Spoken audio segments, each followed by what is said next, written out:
श्रीराम. आपल्या सर्वांच्या हृदयस्थ बसणाऱ्या आत्मारामास साष्टांग प्रणिपात करून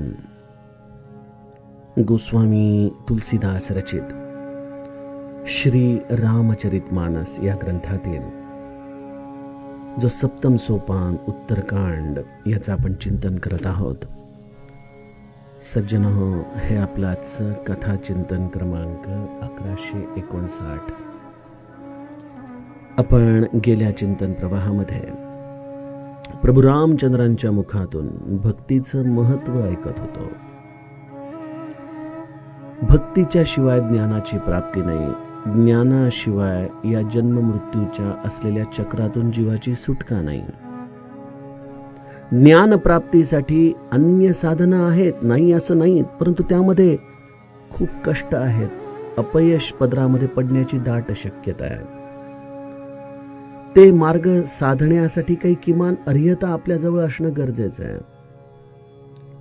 परंतु भक्तिरूपी साधन असं आहे की जिथं जीव हा कुठलीही पात्रता नसताना देखील केवळ शरणागत भावनेने त्यात प्रवेश करू शकतो. ही स्वतंत्र अशी भगवंताने दिलेली व्यवस्था आहे, जी सुखाची खाण आहे. परंतु अशी भक्ती जर समजून घ्यायची असेल तर त्यासाठी अधिकारी व्यक्तीचा सत्संग आवश्यक आहे. संत संग या शब्दाची आपण व्याख्या बघितली की तो वेगवेगळ्या रूपांमध्ये आपल्या जीवनात प्रवेश करू शकतो. साधनेच्या रूपात, ग्रंथाच्या रूपात, देहाच्या आधाराने मिळालेल्या सहवासाच्या रूपात किंवा त्याची मिळालेली सेवा या रूपामध्ये हा सत्संग घडू शकतो. आणि हे सर्व सत्संग आमच्या अंतःकरणात भक्तीची गुह्यता आम्हाला अनुभूतीला आणून देतात. अशी भक्ती आपल्या अंतरंगामध्ये जर यावी असं वाटत असेल तर मन वचन कर्माने आपण सद्गुरु तत्वाला, जो ब्रह्म उपासक असा संत आहे, अशा सद्गुरूची सेवा करावी, त्याच्या आज्ञेमध्ये राहावं. तो सांगेल ते साधन आपण मनापासून करावं. बस हाच एक मार्ग आहे. आणि प्रभू रामचंद्र त्याच सद्गुरूचं असलेलं मुख्य तत्व अर्थातच महादेव याचं महत्व सर्वांना सांगताना म्हणतो की और एक गुपूत मत सब ही कहूं कर जोरी, शंकर भजन बिना नर भगती न पावई मोरी. इथून पुढील कथाभाग गोस्वामीजी गाऊ लागतात. कहु भगती पथ कवन प्रयासा, जोगन मख जप तप उपवासा, सरल सुभावन मन कुटिलाई, जथा लाभ संतोष सदाई, मोर दास कहाही नर आसा, करई तो कहूं कहा विश्वासा, बहुत कहूं का कथा बढ़ाई, एहि आचरण बस्य मैं भाई, बैरन विग्रह आसन त्रासा, सुखमयता ही सदा सब आसा, अनारंभ अनिकेत अमानी, अनघरोष दक्ष विज्ञानी, प्रीति सदा सज्जन संसर्गा, तृण सम विषय स्वर्ग अपवर्गा, भगति पक्ष हठ नहीं सठताई, दुष्ट तर्क सब दूरी बहाई, मम गुण ग्राम नाम रत गत ममता मद मोह, ताकर सुख सोई जानई, परानंद संदोह, सियावर रामचंद्र प्रिय हो.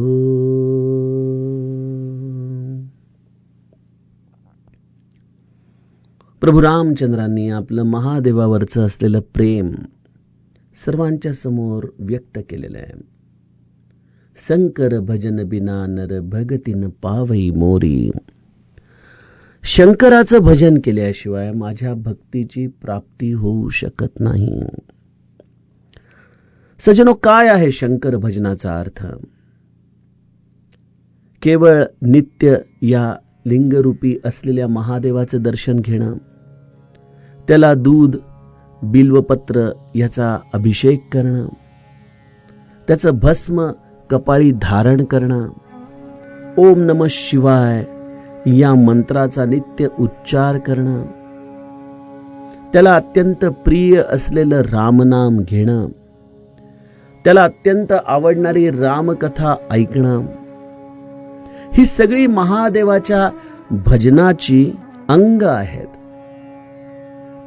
परंतु जसं श्री महाराज म्हणायचे की मी एकदा का तुमच्या मनाची जागा घेतली की मी तुम्हाला माझ्यासारखं करून टाकतो. नवे नवे अनेकदा श्री महाराज म्हणायचे की माझ्या असलेल्या माणसाची अंगलट देखील माझ्यासारखी होऊन जाते. महादेवाच्या भजनाचे हे वेगवेगळे मार्ग मी तुम्हाला सांगितले.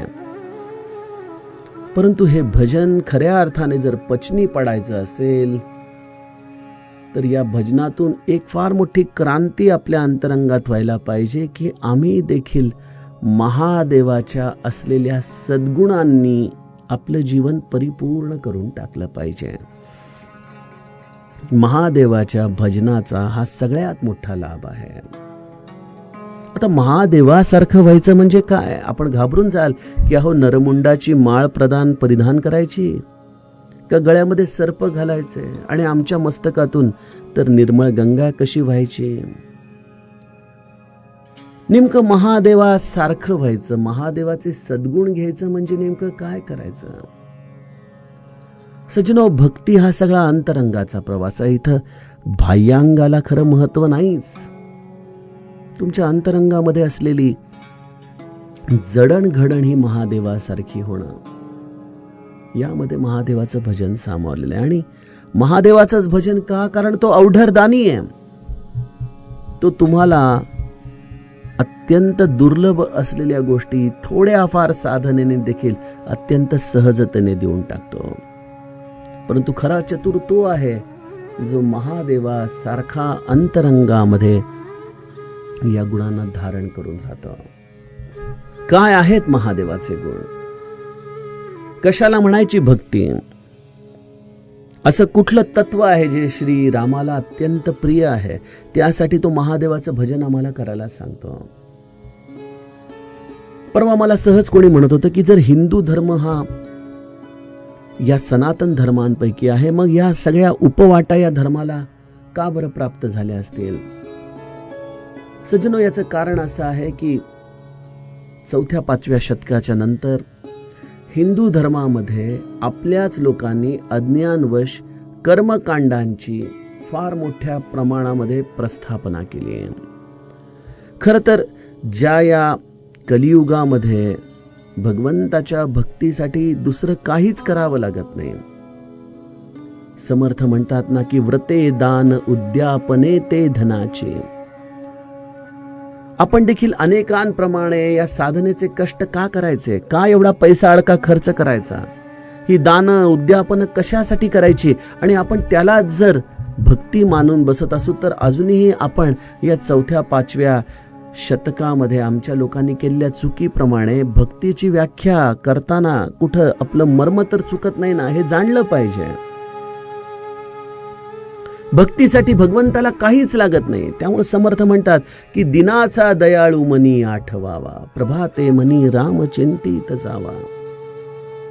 हा दिनाचा दयाळू, त्याचा आठव ठेवणं, त्याचं स्मरण करणं, यामध्ये भक्तीचा खरा प्राण सामावलेला आहे.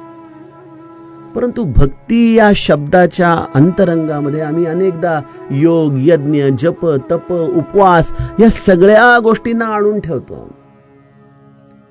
आणि या कर्मकांडांनाच आम्ही अनेकदा भक्ती समजून बसतो. परमार्थ हा आम्ही अशा चुकीच्या संकल्पनांच्या आधाराने आपल्या हृदयामध्ये धारण करतो, त्या पद्धतीने आचरण करतो.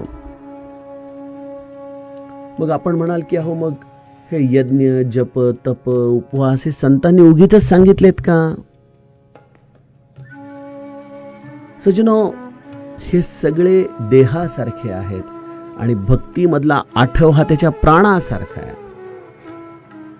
जसे एखादं पार्थिव प्राणविरहित झालेलं आहे, ते देखील आपल्याला जास्त वेळ ठेवता येत नाही, आपण लगेच त्याची विल्हेवाट लावतो. त्याप्रमाणे या यज्ञ, जप, तप, उपवास यामध्ये भगवंताचा आठव नसेल तर या सगळ्या शारीरिक कवायती आहेत, प्राणविरहित झालेल्या, या सगळ्या एक प्रकारे एखाद्या बाहुलीच्या अभिनयाप्रमाणे केलेल्या गोष्टी आहेत. आम्हाला याच्या पलीकडे जायला हवं. या गोष्टी आपण जरूर कराव्यात, जशी आपल्याला अनुकूलता असेल तसं आपण करावं. परंतु या सगळ्यामध्ये आमचं उद्देश काय आहे, हेतू काय आहे, याचा आम्हाला कधीच विसर पडता कामा नये. यज्ञ करावा, परंतु त्या यज्ञाचा याग होत नाही ना, हे आपण बघावं. याग हा सकाम आहे, काहीतरी प्राप्त करण्यासाठी जे केलं जातं त्याचं नाव याग. परंतु ज्याप्रमाणे माऊलींनी यज्ञाची व्याख्या आम्हाला सांगितली की कुठले कुठले यज्ञ आहेत, कशा पद्धतीचे यज्ञ आहेत, ज्याच्यामध्ये स्वाहा समर्पण हा भाग आहे, असे यज्ञ, त्यासाठी कदाचित आपल्याला मोठं यज्ञकुंड लागणार नाही, पुरोहित लागणार नाहीत, समिधा लागणार नाहीत, कुठलीच गोष्ट लागणार नाही. हे मनाने अंतरंगामध्ये करायचं समर्पणाचं शास्त्र आहे.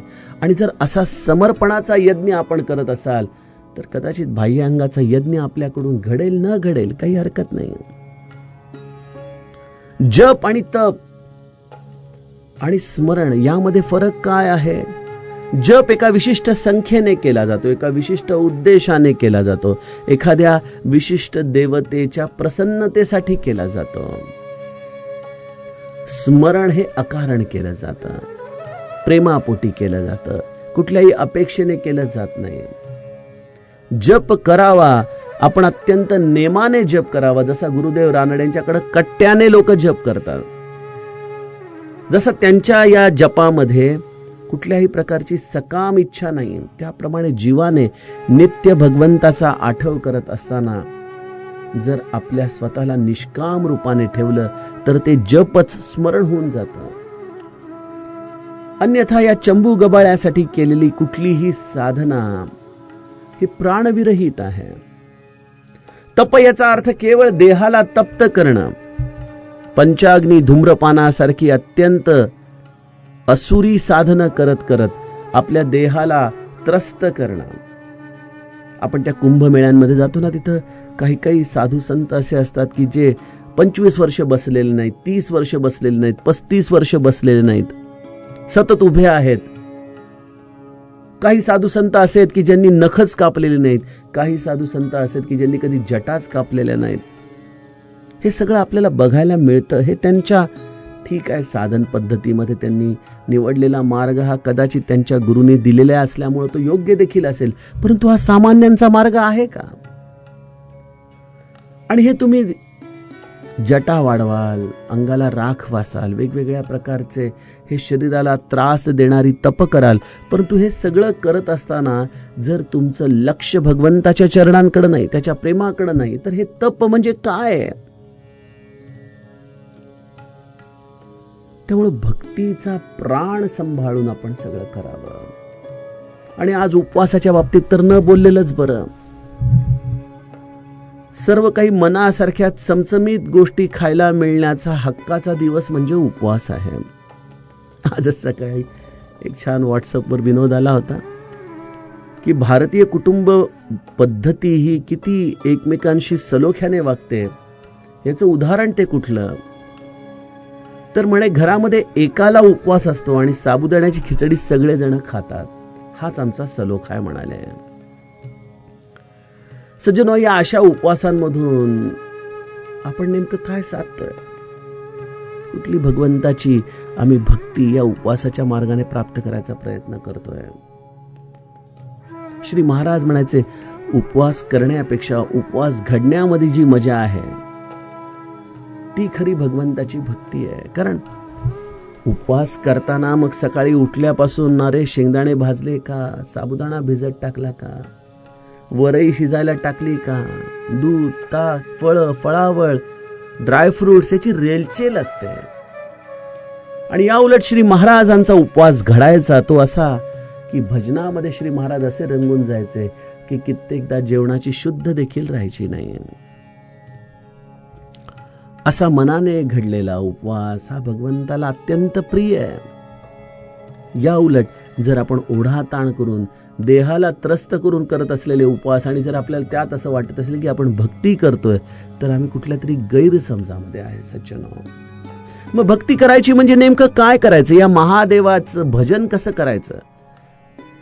नित्य निरंतर हातामध्ये टाळ घेऊन महादेवाला आळवत राहणं म्हणजेच त्याचं भजन आहे का, किंवा जी वेगवेगळी अंग आपण सांगितली तीच महादेवाची भक्ती आहे का. नाही सज्जनो, भक्तीचा अर्थ 24/7 भगवंताशी संलग्न राहणं. आणि ती संलग्नता कशी पद्धतीने आपण टिकवायची, रामराया त्याचं रहस्य आम्हाला सांगतोय. महादेवाचं भजन म्हणजे काय, सरल सुभावन मन कुटिलाई, जथा लाभ संतोष सदाई. अत्यंत सरळ स्वभाव असणं, मनामध्ये कोणाच्या विषयी कुटिलता नसणं आणि जे काही मिळेल त्यामध्ये समाधान मानणं, हे महादेवाच्या भजनाचं एक अत्यंत परिपक्व असं रूप आहे. तुम्ही जप करताय, भजन करताय आणि ते करत असताना मनामध्ये आपल्या स्वार्थाने दुसऱ्याचं वाकडं कसं करावं असा विचार करत असाल तर तुमचं खरंच भजन घडतंय का. भजन तर ते आहे जिथं मनुष्याच्या मनामध्ये दुसऱ्याच्या अहिताचा विचार देखील स्पर्श करून जात नाही. त्याप्रमाणे कृती करणं ही तर फार लांबची गोष्ट आहे. त्याच्या अहिताचा देखील विचार ज्याच्या मनाला स्पर्श होत नाही, हा असा अत्यंत परम सरळ स्वभाव हे महादेवाच्या भजनाचं रूप आहे. कोणाच्या विषयी मनामध्ये कुटिलता न ठेवणं, कपट न ठेवणं, आपला स्वार्थ साधण्यासाठी कुठल्याही प्रकारे दुसऱ्याच्या हिताला आपण लाथाडणं, त्यासाठी वेगवेगळ्या प्रकारची षडयंत्र रचणं, ही मनाची कुटिलता ज्याच्याकडे नाही तो महादेवाच्या भजनामध्ये आहे. आणि तिसरी गोष्ट, या देहाच्या आधाराने कर्म करत असताना जे काही म्हणून मिळालेलं आहे त्याला अत्यंत समाधानाने स्वीकारणं, ही महादेवाची पूजा आहे. बघा, साधन या शब्दाचा अर्थ प्रभू रामचंद्रांनी तद्रूपतेने आम्हाला सांगितलेला आहे, अनुभूतीने सांगितलेला आहे. आज मला माफ करा परंतु मला असं वाटतं की आम्ही खूप सांख्यिक गोष्टींमध्ये अडकलेलो आहे. वृत्त्यंतराच्या भागाकडे आम्ही कोणी लक्षच देत नाही. अरे, मी जे साधन करतोय, जे थेंब थेंब औषध मी पोटामध्ये घेतोय, त्या सगळ्या औषधाच्या आधाराने आज माझं खरंच वृत्त्यंतर झालंय का, आणि हे जगाला सांगायची गरज नाही, हे आपण आपल्या स्वतःला तपासायचंय. माझा स्वभाव हा परम सरळ झाला आहे का, दुसऱ्याचं दुःख पाहून मी द्रवित होतो का, दुसऱ्याचं दुःख पाहून मी हर्षित होतो, दुसऱ्याच्या सुखामध्ये मी तेवढ्याच आनंदाने सहभागी होऊ शकतो का, दुसऱ्याचं सुख पाहून माझ्या अंतःकरणामध्ये जळफळाट होतो. हे ज्याचं त्याने स्वतः अभ्यासायचे सज्जनो. आणि आपल्या जीवनामध्ये मिळणारं यश अपयश या सगळ्या स्थितींमध्ये आपला भरोसा कायम आहे का, आपलं समाधान कायम आहे का, या सगळ्या गोष्टींच्या आधाराने आपण आपल्या स्वतःच्याच चित्ताचा अभ्यास करावा, स्वतःच्याच वृत्तींना तपासत राहावं आणि मग त्या आधाराने आपण हे भजन नित्य निरंतर चालू ठेवावं. हे आहे महादेवाचं भजन. कारण की माझा महादेव हा भोळा आहे आणि भोळा असलेल्या महादेवाचं भजन जर तुम्हाला देखील त्याच्यासारखं भोळं करत नसेल, सरळ करत नसेल, ज्याला अनेकांनी सांगितलं की अरे तुला विष्णूने विष दिलं, परंतु ज्याच्या मनामध्ये त्याबद्दल कुठल्याही प्रकारची कुटिलता निर्माण झाली नाही, असा हा अत्यंत सरळ मनाचा, निष्कपट,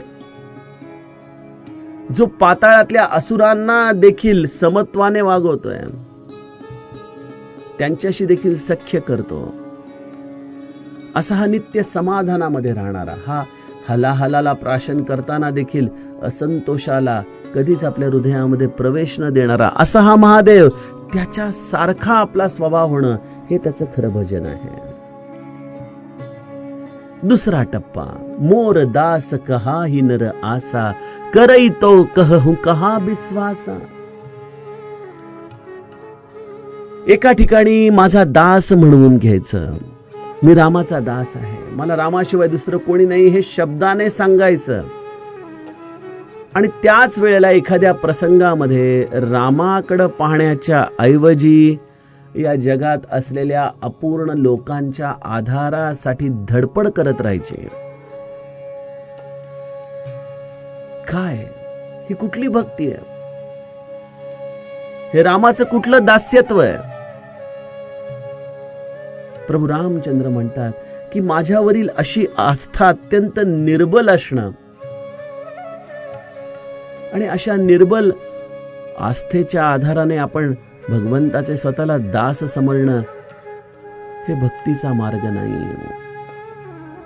बघा, महादेवाच्या चरित्रामध्ये आपण नेहमी सती चरित्रातली ती प्रसिद्ध चौपाई ऐकतो की हो यही सोई जो राम रची राखा, को करी तर्क बढ़ावे साखा, अस कही लगे जपन हरिनामा, गई सती जह प्रभू सुख धामा. महादेव सती मातेला थांबू शकला असता, पकडून ठेवू शकला असता, म्हणाला असता तू माझं ऐक, भांडण करू शकला असता. परंतु महादेवाने मनात विचार केला की सती मायेला वश झालेली आहे, आता हिला समजून सांगण्यात काही अर्थ नाही. ठीक आहे, रामाची इच्छा आहे, तो जसं करेल ते योग्यच आहे, आपण आता कुठं विचार करत बसायचं. अशा रीतीने जो महादेव प्रभू रामचंद्रांच्या भजनामध्ये रत झाला, सज्जन हो, तशी आमच्या मनाची अवस्था निशंक होणं हे महादेवाचं भजन आहे.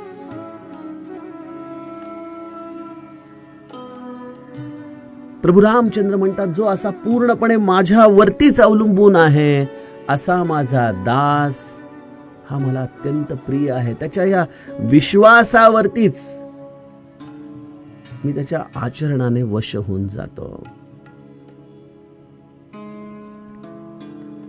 महादेवाच्या भजनाचा आणखीन एक गुण आपल्या अंतरंगामध्ये येतो, तो कुठला? बैरन बिग्रह आसन त्रासा, सुखमयता ही सदा सब आसा. मनामध्ये कोणाच्या तरी विषयी वैरभाव आहे आणि एकी बाजूनी लौकिक अर्थाने भजन चालू आहे. नाही, मनामधून देखील वैर हे संपूर्णपणे त्यागून आपल्या मनाची भूमिका तयार होणं, कोणाशी तरी युद्ध करावं, भांडण करावं याची अभिलाषा ही खुमखुमी मनातून निघून जाणं हे भजन आहे महादेवाचं.